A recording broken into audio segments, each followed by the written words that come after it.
여러분, 성경의 인물 중에 야곱처럼 그렇게 성공하려고 몸부림쳤던 사람이 또 있었을까요?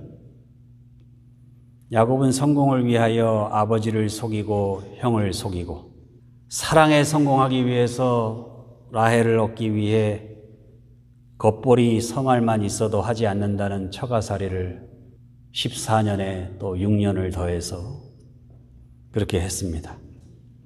그러면서도 성공을 위해서 밤낮 없이 연구하여 돌연변이 우성의 유전법칙을 터득해서 많은 재산도 얻었습니다. 그야말로 파란만장한 인생이지요.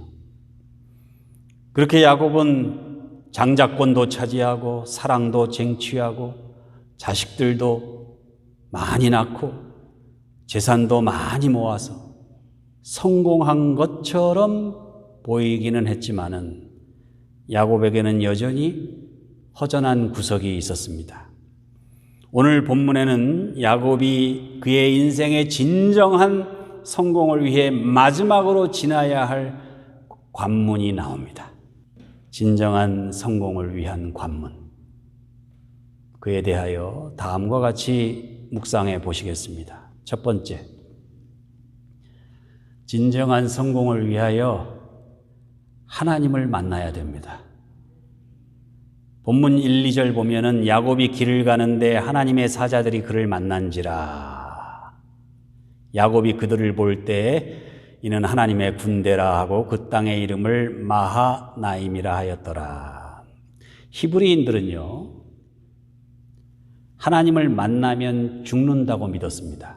그래서 그들은 하나님과 만났다는 표현을 안 씁니다. 하나님의 사자를 만난다. 그게 바로 하나님과의 만남을 의미하지요. 히브리인들에게는. 여러분, 인간은 하나님으로부터 왔습니다. 우리 인간은 태초에 하나님의 형상대로 지음을 받은 영적인 존재예요. 그래서 하나님이 영원하시기 때문에 그 형상대로 지음받은 우리 인간도 영원한 거예요.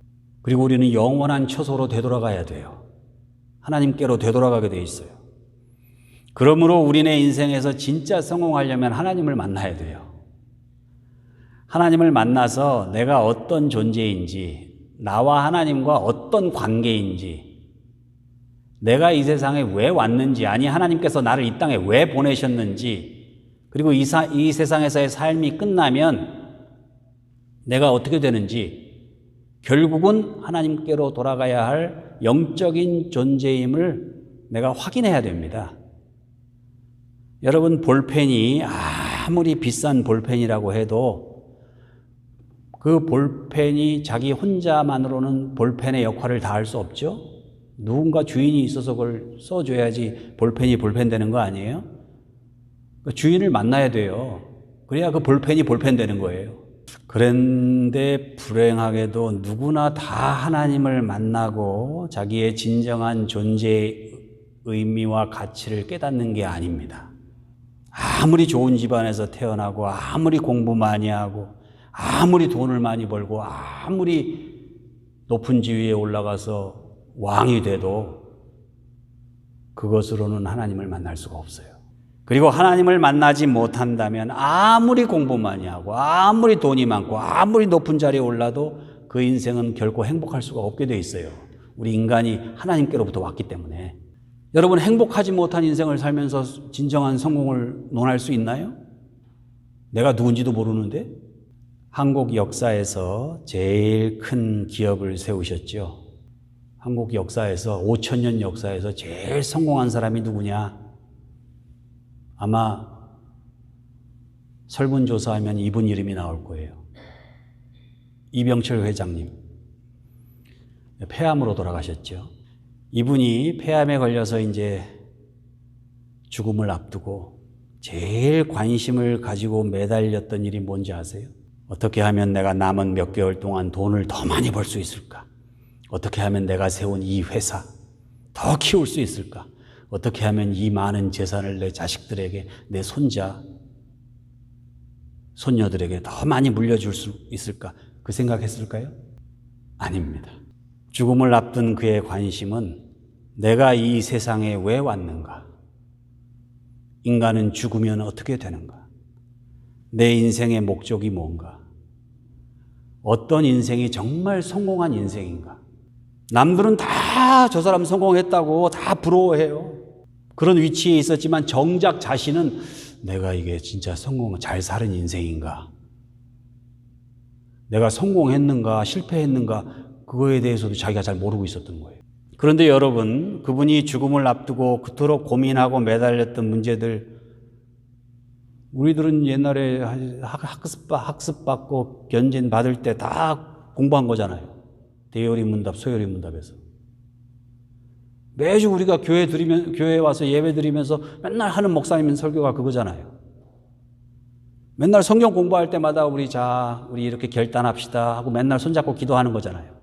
그런데 부와 권력의 상징으로 그토록 많은 사람들의 부러움을 샀던 한국 최고의 재벌 회장님은 죽음을 앞두고 그런 아주 기본적인 문제들을 씨름하면서 밤잠을 못 이루고 고민하고 있었던 거예요.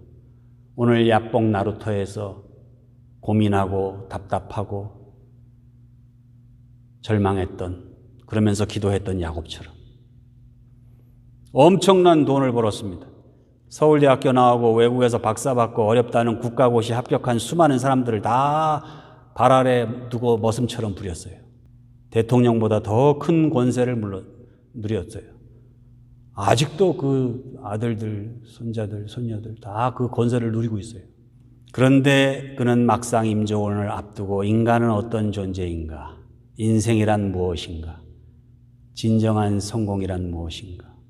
해답을 얻지 못하고 고민하다가 당시 천주교 서울대교구 김소환 추기경에게 편지를 보냈는데 그 편지가 남아있어요. 그래서 저도 알게 된 거예요. 그 편지에 인간의 근원적인 문제에 대한 24가지 질문이 나옵니다. 예를 들면은 영혼이란 무엇입니까? 김소환 추기경한테 물어보는 거예요. 죽으면 어떻게 됩니까? 누가 천국에 들어갑니까? 꼭 하나님 예수님을 믿어야 천국 갑니까? 이태리는 천주교 종주국이고 국민 99%가 천주교인인데 왜 그렇게 범죄율이 높고 마피아가 그렇게 활개를 칩니까? 교회는 기업주를, 근로자를 착취하고 군림하는 존재로 생각합니까? 지구의 종말은 정말 오는 겁니까? 산전수전, 공준전까지 다 겪은 대재벌 회장님도 죽음 앞에서는 제가 청소년기에 고민했던 문제들, 여러분들이 처음 신앙생활하면서 궁금해하던 그런 문제들, 어쩌면 그거보다 더 기본적인 문제들을 놓고 고민하고 갈등하고 있었던 거예요. 그래도 그 회장님은 마지막 순간까지 한 인간으로서 겸손하게 하나님을 만나려고 그렇게 노력을 할 수 있었던 것만도 축복입니다. 바빠서, 무관심해서, 혹은 갑작스럽게 죽음을 당하는 바람에 그런 기회를 얻지도 못하고 아무런 준비도 없이 죽어가는 사람들이 얼마나 많은지 몰라요. 그러나 여러분, 우리 인간은 결국 영원한 하나님 앞에 서야 되는 존재입니다. 그래서 하나님을 알아야 돼요. 하나님을 만나기 전에 진정한 인생의 성공을 논할 수가 없습니다. 마치 필통 안에 있는 볼펜이 필통 안에서 내가 온 세상을 다 안다고, 내가 온 세상의 이치를 다 깨우쳤다고 큰 소리 치는 거하고 똑같은 거예요. 하나님을 모르고 인생을 산다는 것은. 이런 의미에서 이 자리에 계신 여러분들은 이병철 회장님보다는 성공한 인생을 사신 거예요. 하나님을 아셨잖아요. 그리고 내가 누군지 알잖아요. 내가 어디서 왔는지, 어떤 존재인지, 내가 어디로 갈 건지 아시잖아요. 그렇게 하나님을 알게 되신 여러분, 정말 여러분의 성공을 우리 주님의 이름으로 축하드립니다. 두 번째, 진정한 성공을 위하여 하나님 말씀대로 살아야 됩니다. 인간이 하나님께서 만드신 존재요, 우리 인생이 하나님의 선물이라면 인생의 진정한 성공은 얼마나 내 뜻대로 내가 세운 계획대로 인생을 사느냐가 아니라 내가 얼마나 하나님의 뜻대로 하나님의 계획대로 살 수 있느냐가 그게 관건입니다. 야곱은 성공하기 위해서 잔꾀를 부렸죠. 잔꾀로 아버지 이삭을 속이고 형 에서를 속이고 장자권을 빼앗았죠. 능구렁이 같은 외삼촌 라반의 양을 치면서 터득한 유전학을 이용해서 많은 양떼를 차지했어요. 자, 모든 것이 계획대로 자기의 욕심대로 됐습니다. 그런데 결과는요, 오늘 본문에 보니까 두렵고 답답했다고 했습니다. 7절 8절 말씀, 야곱이 심히 두렵고 답답하여 자기와 함께한 동행자와 양과 소와 낙타를 두 떼로 나누고 이르되 에서가 와서 한 떼를 치면 남은 한 떼는 피하리라. 끝까지 자기 계획, 자기 잔꾀를 부리고 있잖아요. 에서가 부하 400명을 이끌고 야곱에게로 나아온다고 첩보까지 보냈네. 첩자까지 보냈어요. 얼마나 치밀한지 모릅니다. 이병철 회장보다 제가 보기엔 더 치밀한 것 같아요. 야곱은 자기와 함께한 무리를 두 떼로 나눕니다. 만일 에서가 한 떼를 공격하면 내가 다른 한 떼하고 같이 도망가겠다는 거예요. 아주 전략이 기가 막히잖아요. 아직도 야곱은 자기의 잔꾀대로 자기의 계획대로 움직이고 있죠. 그런데 여러분, 하나님께서 야곱에게 뭐라고 약속하셨죠? 9절에 보면은 이미 하나님이 이전부터 약속하신 바가 나와 있습니다. 야곱이 또 이르되 내 조부 아브라함의 하나님 내 아버지 이삭의 하나님 여호와여 주께서 전에 내게 명하시기를 내 고향 내 족속에게로 돌아가라 내가 내게 은혜를 베풀리라 하셨나이다. 하나님의 약속을 듣고 기억하고 있어요. 얼마나 똑똑한지 몰라요. 하나님의 말씀을 다 듣고 외우고 있어요. 그런데도 내 꾀대로 살아가는 거예요. 우리들도 그렇잖아요. 하나님께서 아브라함에게 이삭에게 이미 약속해 주신 걸 다 알고 있어요. 외우고 있어요. 기도 중에 하나님께 따질 준비도 돼 있어요. 그런데 아직도 그 약속을 믿지 못하고 있잖아요. 아직도 내 잔꾀를 부리고 내 스스로 내 문제를 해결하려고 하고 있었던 거예요. 우리에게도 야곱처럼 하나님을 알고 하나님을 믿는다고 하면서도 여전히 내 계획대로 내 뜻대로 살려는 이기심과 불신앙이 있습니다. 그래서 우리네 인생 성공한 것처럼 보이지만 실패했고 성공했음에도 불구하고 다시 나락으로 떨어지고 죽음을 앞두고 다 원점으로 돌아가서 다시 모든 것을 의심하고 두려워하고 답답해합니다. 끊임없이 하나님의 말씀이 아니라 내 잔꾀에 의존하기 때문에, 내 감각에 의존하기 때문에 진정한 인생의 성공을 위하여 내 뜻대로 잔꾀 부리지 말고 하나님의 말씀대로 하나님의 뜻대로 살아가시는 우리 모두가 되시기를 주님의 이름으로 축원합니다. 마지막으로 세 번째, 진정한 성공을 위하여 성숙한 기도를 터득해야 합니다. 자, 야곱이 하나님을 만났죠? 내 잔꾀가 아니라 하나님의 말씀대로 하나님의 뜻대로 살기로 했지요? 그런데 문제는 하나님의 말씀대로 살기가 쉽지 않다는 거예요. 인간은 언제라도 기회만 생기면 하나님의 뜻을 저버리고 내 뜻을 앞세웁니다. 자, 그렇다면 어떻게 해야 하나님의 말씀대로 살 수 있어요? 그래서 구약 사무엘은 기도 쉬는 죄를 범치 말라 했고 신약에서 바울은 쉬지 말고 기도하라 하신 거예요. 내 뜻을 앞세우는 이기심과 불신앙을 반성하고 쉬지 말고 계속해서 하나님의 말씀대로 살려고 노력하고 결단하는 게 기도입니다. 오늘 본문에서 야곱이 자신의 인생을 집요하게 지배하던 잔꾀를 내려놓고 하나님의 뜻대로 살기로 결단하는 사건이 나오지요. 야복 나루터에서의 기도. 24절부터 보겠습니다. 야곱은 홀로 남았더니 어떤 사람이 날이 새도록 야곱과 씨름하다가 자기가 야곱을 이기지 못함을 보고 그가 야곱의 허벅지 관절을 치매 야곱의 허벅지 관절이 그 사람과 씨름할 때 어긋났더라.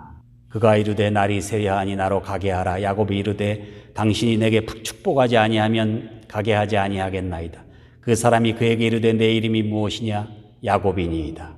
그가 이르되 내 이름을 야곱이라 부를 것이 아니요 이스라엘이라 부를 것이니 이는 내가 하나님과 및 사람들과 겨루어 이겼음이니라. 여러분, 기도하는 게 어렵다는 말씀 많이 들었죠? 기도가 어렵다는 거는요, 아침에 일찍 일어나기가 힘들어서 기도가 힘들다는 게 아니에요. 한적한 장소와 기도할 시간이 없어서가 아니에요.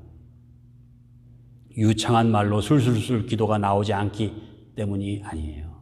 우리 믿음의 선진들이 기도가 힘들고 어려워서 마치 전쟁을 하는 것 같다고 그렇게 표현하고 한 것은 내 뜻, 내 계획, 내 잔꾀를 접어두고 하나님의 말씀대로 살기로 결단하기가 어렵기 때문입니다. 왜냐하면 하나님의 뜻대로 하려면 내가 불편해요. 때로는 내가 불이익을 당해요. 세상이 악하면 악할수록 더 해요. 그리고 더 왕따를 당해요. 심지어는 환난과 핍박을 당하기도 해요.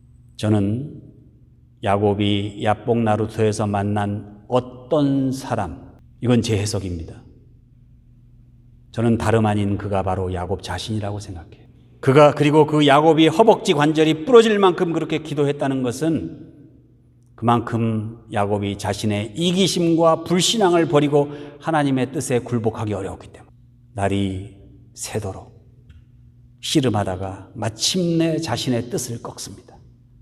그리고 하나님의 뜻, 하나님의 약속을 믿고 하나님 뜻대로 하기로 결단하게 됩니다.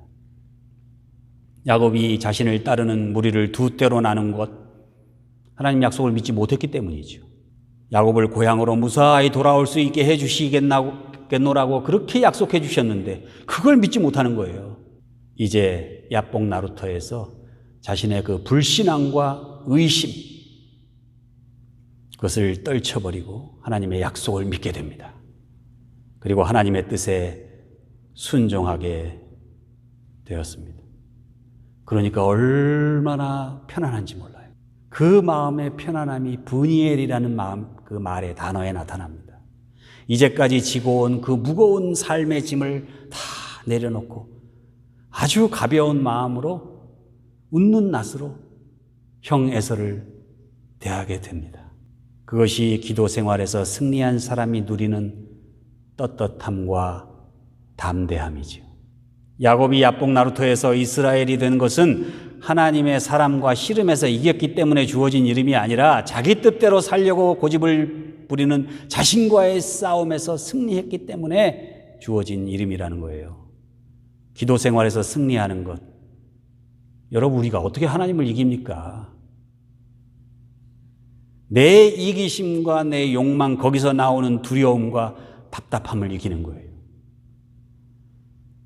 내 잔꾀를 내려놓고 내 어리석은 이기심과 불신앙을 내려놓고 겸손하게 하나님의 뜻에 순종하기가 그렇게 어려운 겁니다.